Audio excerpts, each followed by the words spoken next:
12वीं कक्षा इकोनॉमिक अर्थशास्त्र पहला चैप्टर स्वतंत्रता प्राप्ति के समय भारतीय अर्थव्यवस्था।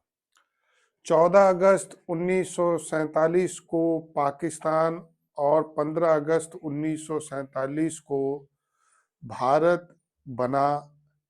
आज़ादी तो हमें मिली, लेकिन हमारी अर्थव्यवस्था पर एक चोट तब और पहुंची जब पाकिस्तान के रूप में एक नया देश भारत से कटके बन गया और इसके साथ ही बहुत सारे उद्योग, प्राकृतिक संसाधन वाले क्षेत्र पाकिस्तान में भी चले गए। तो जो हमारी अर्थव्यवस्था स्वतंत्रता के समय पिछड़ी थी, बंटवारे ने उस समस्या को और अधिक बढ़ा दिया था।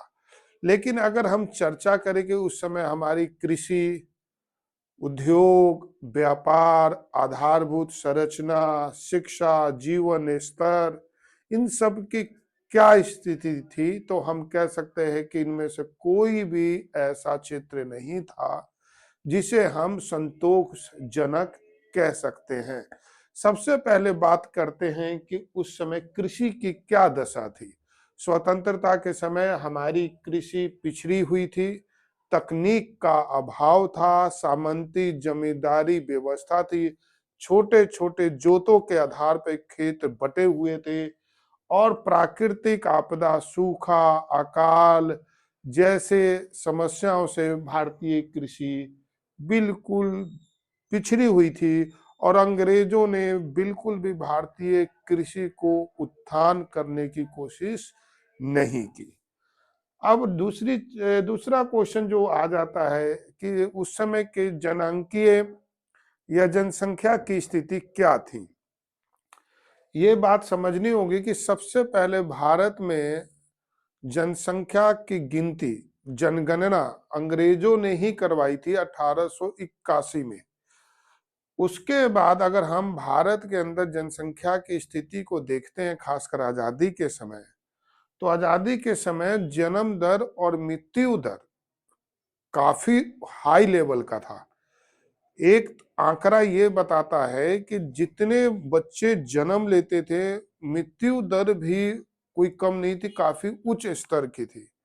इसका एक बहुत बड़ा कारण यह था कि प्राथमिक स्वास्थ्य सुविधाओं की बड़े लेवल पे कमी थी।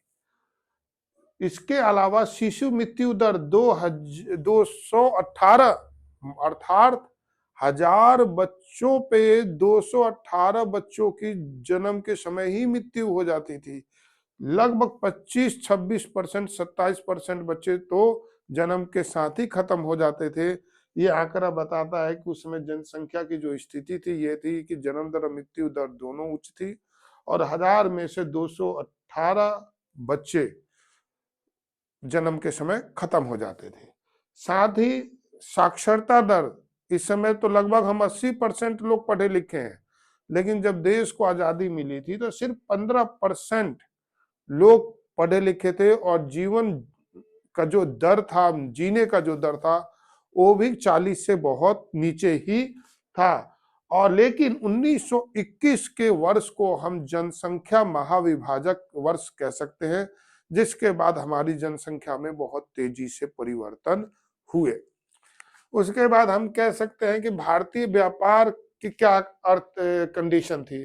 तो भारतीय व्यापार अधिकतर हमारा अंग्रेजों से होता था। अंग्रेज हमसे कच्चा माल लेते थे और अपना बना बनाया हुआ माल से हमारे बाजार को भर देते थे। हमारा सारा व्यापार लगभग उन्हीं से होता था। हमारे व्यापार में बिल्कुल भी गति नहीं थी, पूरा व्यापार पिछड़ा हुआ और बुनियादी तौर पर अंग्रेजों से जुड़ा हुआ था। उद्योगों की स्थिति भी वही थी कि उद्योगों के अंदर गतिहीनता थी, दयनीय हालत में उद्योग थे और उद्योगों को बढ़ाने के लिए अंग्रेजी सरकार ने कोई प्रयास नहीं किया, तो उद्योग भी पिछड़े हुए थे। इसके अलावा स्वतंत्रता के समय हस्तशिल्प, हमारे देश में हाथों की बनी हुई वस्तुओं की मांग हमेशा विश्व में रही है, लेकिन अंग्रेजों के आने के बाद उन्होंने अपने वस्तुओं से अब हमारे देश की मार्केट को इतना भर दिया और उन्होंने हस्तशिल्प उद्योग को बढ़ावा देने की बिल्कुल भी कोशिश नहीं की, बल्कि इससे जुड़े हुए बाजारों को तो उन्होंने खत्म करने की कोशिश की, जिसके कारण स्वतंत्रता के समय तो हस्तशिल्प जो उद्योग था, हाथ से जुड़े हुए जो उद्योग थे, एक तरह से अपने अस्तित्व के लिए ही संघर्ष कर रहे थे। आधारभूत संरचनाओं का उस समय क्या स्थिति थी, बेसिक स्ट्रक्चर कैसा था, तो मैं ये जरूर कहूंगा कि अंग्रेजों ने इसमें थोड़ी सी बढ़ोतरी की थी, ग्रोथ किया था। इसके लिए भी उनका मेन उद्देश्य ये था कि देश में आधारभूत संरचना का विकास जितना तेजी से होगा, उनका व्यापार उतने तेजी से पूरे देश के अंदर फैलेगा और उन्हें लाभ होगा। इसके लिए उन्होंने देश के अंदर जहां फोन सेवा तो शुरू की ही थी, मुंबई से लेकर थाने तक रेल सेवा भी 1854 में शुरू हो चुकी थी। सड़क और बंदरगाहों का उन्होंने विकास किया था ताकि उनके उत्पादित वस्तुएं या उनके जो सामान है आसानी से शहरों में दे पहुंचाया जा सके। डाक विभाग का भी संचार के क्षेत्र में शुरुआत हो चुकी थी ताकि उनको संचार के थ्रू ज्यादा से ज्यादा जानकारियां मिल सके। इसके अलावा 1932 में वायु मार्ग की भी शुरुआत हो चुकी थी।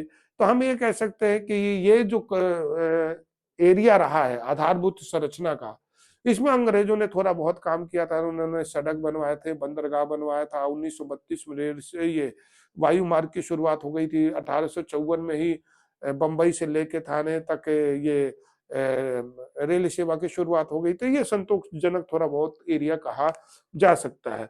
उस समय व्यवसायिक गतिविधियां कैसी थी, हमारा व्यवसाय कैसा था, हम ये कहेंगे कि पूरी तरह से एक तरह से दयनीय स्थिति में था। पूंजी नहीं थी, तकनीक नहीं थे, आधारभूत संरचनाओं का इतना समग्र विकास नहीं हुआ था और कच्चे माल का दोहन अधिक से अधिक ब्रिटिश गवर्नमेंट करती थी, तो उनका लाभ अधिक था।